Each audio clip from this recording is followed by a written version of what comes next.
الحمد لله رب العالمين والعاقبة للمتقين ولا عدوان إلا على الظالمين صلى الله على نبينا محمد وعلى آله وصحبه وسلم تسليما كثيرا أما بعد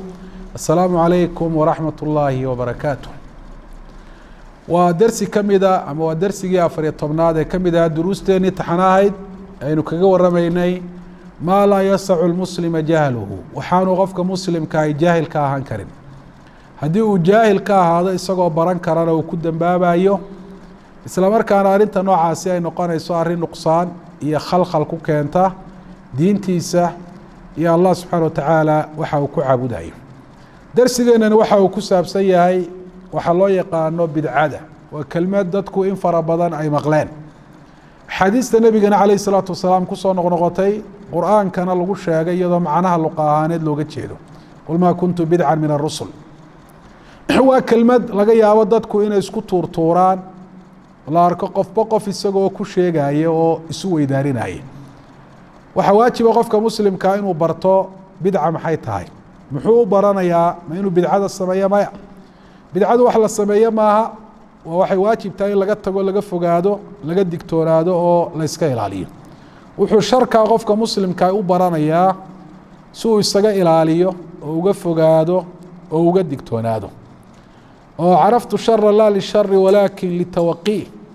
sharka ayaan bartay shardoonna ma ahayn waxaan u bartay si aan isaga ilaaliyo oo aan uga digtoonaado waayo qofku haddii aanu sharka garanahayn ama sharka iyo khayrku aanay u kala socnayn waxaa dhici karta isagoon sharba doonahayn oo khayr doona inuu ku dhaco sharka dad fara badan maanta waxaa laga yaabaa bidcada waxaa la ihahda inay necab yihiin waxaa laga yaabaa in afkooda laga maqlo bidcada iyagoo dhaleecaynaya haddana waxaa laga yaabaa bidcada noocyadii u darayd inay dhex fadhiyaan sababtuna ay tahay inaanay aqoon u lahayn ama waxaan loo yaqaano bidcada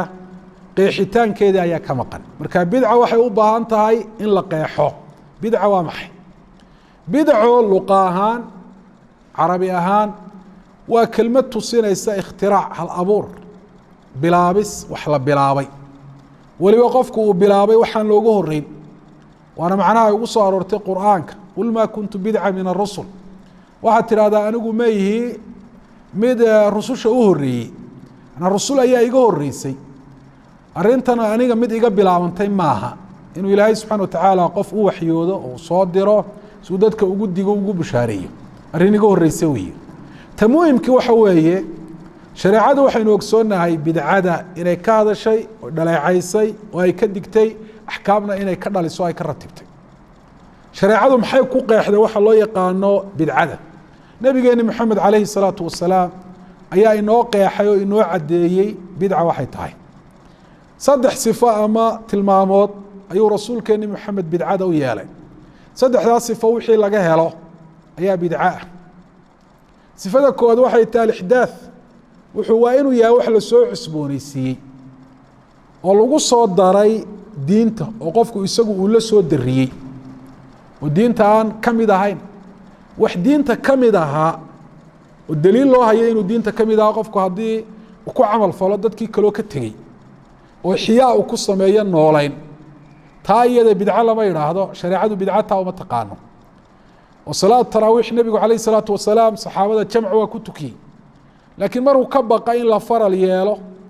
oo ay qaadi kari waayaan ayuu rasuulku calayhi salaatu wasalaam iska daayey rasuulku markuu dhintay wixii laga baqayay meesha uu ka baxay rasuulkeeni maxamed calayhi salaatu wasalaam markuu geeriyooday arrinkaa uu ka baqayeyna dee uu gebagaboobay waxyigii uu go-ay saxaabadu salaadii dib bay u nooleeyeen waana isku waafaqeen taa marka taasoo kale bidco la odhan maayo waayo waa shay ay sugnaatay inuu diinta ka mid yahay oo sabab looga tegay sababtii markay meesha ka baxdayna dib loo bilaabay sifada labaad ee bidcadu ay leedahay waa in meesha waxaan lagu soo daray ay tahay diinta haddii adduunyada dadka lagu soo daray taa shareecadu bidco uma taqaano bidco dhaleecaysantaa uma taqaano adduunyadu intaa way socotaa marba waxba kusoo biiraya waxbaa isbedelaya tatawur iyo horumar iyo horukacaya adduunyadu samaynaysa waxaanay saxaabadu ogeyn baa maanta adduunyada dusheeda ka buuxa diyaarado tareeno baabuur waxaan saxaabadii rasuulku may aqoon laambadahan leyrhkee naga dulbaxaya tayaarka kahrabaa'iga waxa weyaan ku shaqaynaya kamaradahan wax lagu duubayo mikrofoonada la isticmaalayo waxaan oo dhan bacda saxaaba yimaadeen laakiin halka ay ku soo biireen ma aha diinta waa halkee waa adduunyada dadka ayay ku soo biireen adduunyada wixii ku soo biiraa haddaanu daliil gaar u xaaraantimeynaya aanu jirin ama dhibkiisu aanu dheeftiisa ka badnayn asal waxa waa shay iska mubaaxa inuu ilaahay baa qur-aanka ku sheegay inuu abuuri doono waxaanay saxaabadu garanahayn wayakhluqu maa laa taclamuun ilaahay wuxuu abuuri doonaa waxaydan garanahayn arrimaha adduunyana rasuulku wuxuu uhi antum aclamu biumuuri dunyaakum arrimihiina adduunye idinka u ogaal badan yacnaa shareecadu yaanay ka hor imanin laakiin adduunyadu ma aha mid shay kastoo adduunyada ka mida daliil gaara loo raadinayo haddii loo waayana la odhanayo shaygaasi waa bidco marka shaygu wuxuu bidco noqonayaa qowlka ama ictiqaadka qalbiga lagu guntay ama ficilka qofku uu sameeyey meesha lagu soo daray markay tahay diinta sifada saddexaad ee nebigu calayh salaatu wasalaam bidcada u yeelay waxay tahay waa inaanan shaygu daliil aanu lahayn shaygu hadduu daliil leeyahay weliba daliil ku gaara waayo cibaadaadku daliil guud kuma sugnaadaan cibaadadu waxay u baahan tahay daliil iyada u gaara arrintaasi aad baan carabka ugu adkeynaya waayo dadka qaarkood baa shay bidca intay sameeyaan bay u daliishadeen daliil guud daliil guud cibaadada kuma suganto cibaadadu waxay u baahan tahay daliil iyada u gaara cibaadada gaarkii daliil gaara bay u baahan tahay daliil iyada u gaara haddaan loo hayn daliil guud laguma sugi karo bidca ayaanay noqonaysa dad baa tusaale ahaan xaflada dhigta saynu ogsoonnahay maalmo gaara oo u daliishada adilada saliga nebiga ka hadlaysa in allaha malaa'ikatu yusaluuna cala nabiy ya ayuha aladiina aamanuu saluu calayh wasalimuu tasliima aayaddu sali nebi bay sheegtay 12 rabiiculawal iyo xaflad la dhig iyo durbaan la garaaca iyo geel la qala iyo xadra iyo wax kaloo la sameeyo inta aayaddu midnaba may sheegin inta ay sheegtay baa loo daliishan karaa oo ku saabsan saliga nebiga calayh salaatu wasalaam nebiga see loogu saliyaya rasuulkaa taa la weydiiyey oo sidii nebigu saxaabada u baray in loogu saliyaa loogu saliyaya markaa daliilka guud looma daliishan karo arrimo gaara oo si gaara aan uga hadlahayn sharcinimadooda iyo cibaadanimadooda saddexdaas sifo wixii laga hela ayaa bidca alixdaath wax lala soo dariyey laba fi ddiin meesha lagu soo daray diinta inay tahay saddex inaanu daliil aanu lahayn wax diinta ka mid ahaan jiray oo dib loo nooliyey waa inaanu ahayn waxaa tusinayaa saddexdaas sifo wixii laga helaa inuu bidco yahay xadiidka caaisha radi allahu canha man axdatha fii amrina hada maa laysa minhu fahuwa raddun man axdatha taasi waa sifadii ixdaadka man axdatha qofka la soo dariya wixii lala soo dariyey inuu bidco yahay ayay kelmaddaasi xadiidka nebiga ku jirtaa inoo tilmaantay fii amrina hada waa diintii oo meesha lagula soo dariyey waa inay diinta tahay maa laysa min waxaan ka mid ahayn waa waxaan daliil lahayn markaa saddexdaas sifo wixii laga helo ayaa bidca nebigu wuxu uhi waiyaakum wamuxdathaati اlumuur wa sharu اlumuuri muxdathaatuha marka wixii muxdathee lala soo dariyey halka lagu soo dariyo diinta ay tahay daliilo aan lahayn baa bidca la idhahda qowl ha noqdo ficil ha noqdo ictiqaad ha noqdo wax adiga kula qurux badan hadduu doonaya ha noqdo bidcada waxa la idhahda dadka shaydaanka ayaa u qurxiya maxaa ku jaban buu odhanaya ilaahay baan baryayaa nebigaan ku saliyayaa waxba ilaahay baan cibaadadan ugu dhowaanayaa la ilaahay subxaana watacaala inaad u dhowaato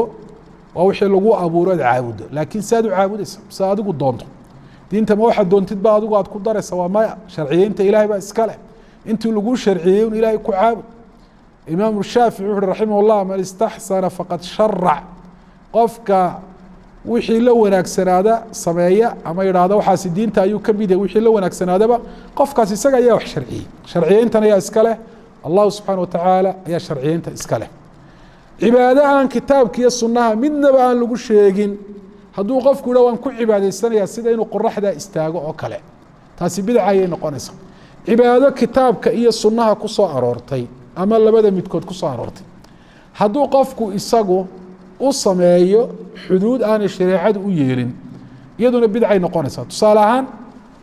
tiro aanay shareecadu u sheegin buu u yeelay marka waxaad arkaysaa duruqda qaarkood oo odhanaya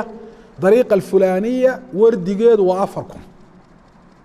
4,000 qofku miyaanu ka yarayn karin maya kama yarayn karo miyaanu ka badin karin kama badin karo waayo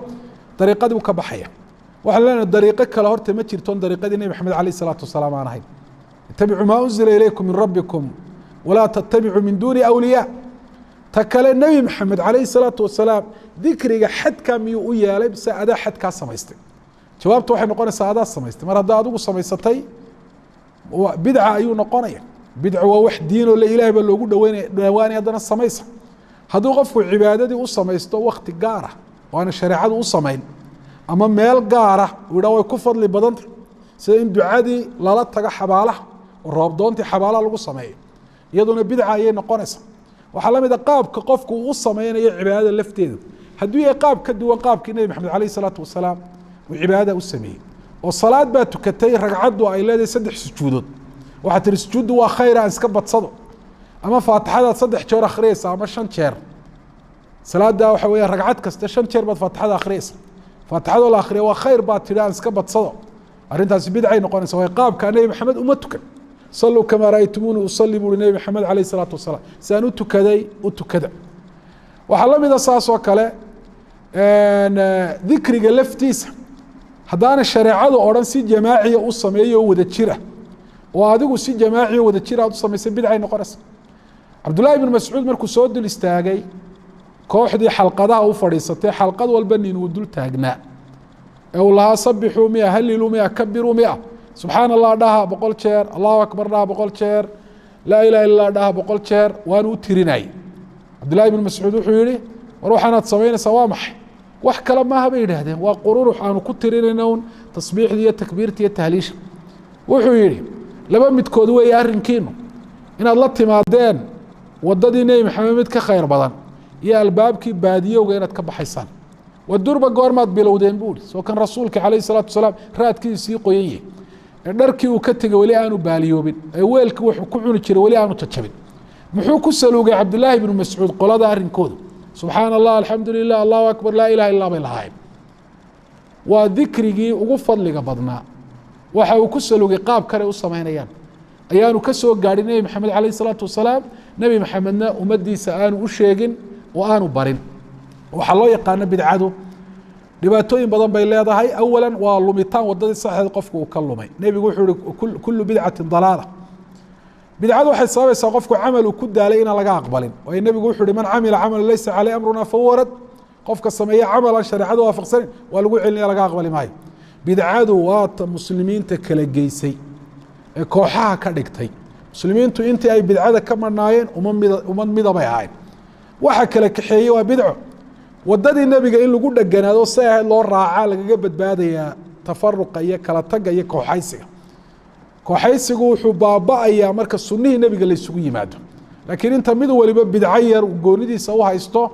kooxaysigu saas ayuu u jirayaa ilaahay bidcada inaga badbaadiyo inaga dhiga kuwa ilaahay ku caabudo intuu sharciyeeyay kuwa ilaahay la kulma iyagoo ku taagan wadadii iyo sunnii nabi maxamed calayhi salaatu wasalaam shakilaana taas waxay u baahan tahay barasho iyo aqoon wixii aanad garanahayna dadka ahlu cilmiga